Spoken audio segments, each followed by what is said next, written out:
आज हम बात करने वाले हैं उन 7 शक्तिशाली स्वर्गदूतों की जिनका उल्लेख बाइबल में मिलता है, जो ईश्वर के विशेष सेवक हैं और जिनका कार्य पूरी सृष्टि के लिए अत्यंत महत्वपूर्ण है। बाइबल के 7 स्वर्गदूतों के बारे में। स्वर्गदूतों को बाइबल में ईश्वर के दूत कहा गया है। ये आत्मिक प्राणी हैं जिन्हें परमेश्वर ने स्वर्ग में अपनी इच्छा पूरी करने के लिए रचा है। कुछ स्वर्गदूत संदेशवाहक होते हैं तो कुछ योद्धा और कुछ परमेश्वर के सिंहासन के चारों ओर उसकी महिमा का गान करते हैं। लेकिन बाइबल में कुछ विशिष्ट 7 स्वर्गदूतों का जिक्र मिलता है। इन्हें 7 आर्कएंजल्स या सप्त स्वर्गदूत कहा जाता है।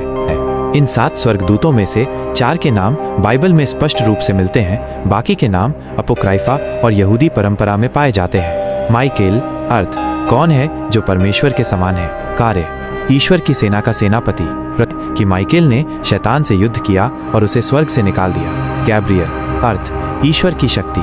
कार्य संदेशवाहक स्वर्गदूत, उसने मरियम को यीशु के जन्म का समाचार दिया। राफाएल अर्थ ईश्वर चंगाई करता है। कार्य रोगियों को चंगाई देना। टोबीत की पुस्तक में राफाएल ने टोबिया की मदद की। उरियल अर्थ ईश्वर की ज्योति। कार्य ज्ञान और भविष्यवाणी का स्वर्गदूत, उसे अक्सर परमेश्वर के न्याय को प्रकट करने वाला माना गया है। सेराकियल कार्य आत्माओं का मार्गदर्शन करना और धार्मिकता सिखाना। रागुएल कार्य ईश्वर की इच्छा के अनुसार न्याय करना। रेमियल कार्य मृतकों को पुनरुत्थान की ओर ले जाना और अंतिम न्याय में भाग लेना। प्रकाशित वाक्य की पुस्तक में 7 तुरहियां। प्रकाशित वाक्य की पुस्तक में 7 स्वर्गदूतों का उल्लेख विशेष रूप से किया गया है, जो 7 तुरहियां फूंकते हैं।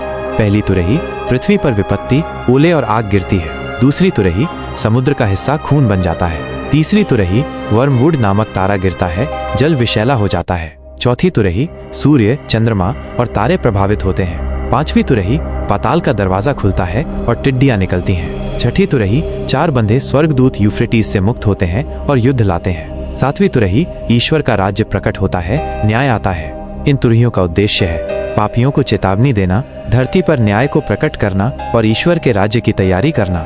स्वर्गदूतों की भूमिकाएं। इन स्वर्गदूतों की भूमिकाएं सिर्फ न्याय की नहीं, बल्कि सुरक्षा, मार्गदर्शन और दया की भी हैं। जब लोग परमेश्वर से प्रार्थना करते हैं तो ये स्वर्गदूत उन प्रार्थनाओं को परमेश्वर तक पहुंचाते हैं। वे हमें अदृश्य रूप में संकटों से बचाते हैं। वे परमेश्वर की इच्छा मनुष्यों तक पहुंचाते हैं। महत्वपूर्ण सीख, बाइबल हमें ये सिखाती है कि ये स्वर्गदूत परमेश्वर के आदेश से काम करते हैं, लेकिन इनकी पूजा नहीं की जाती। पूजा सिर्फ और सिर्फ ईश्वर की होती है। स्वर्गदूत हमें याद दिलाते हैं कि ईश्वर हर जगह मौजूद है। वे हमारे जीवन में दैवीय सुरक्षा और आश्वासन का प्रतीक हैं। अगर हम सच्चे मन से प्रार्थना करें तो ईश्वर अपने दूतों के माध्यम से हमें रास्ता दिखाते हैं। वे बुराई से लड़ने और अच्छाई की ओर प्रेरित करते हैं। वे सब सेवा करने वाली आत्माएं नहीं हैं जो उद्धार पाने वालों की सेवा के लिए भेजी जाती हैं।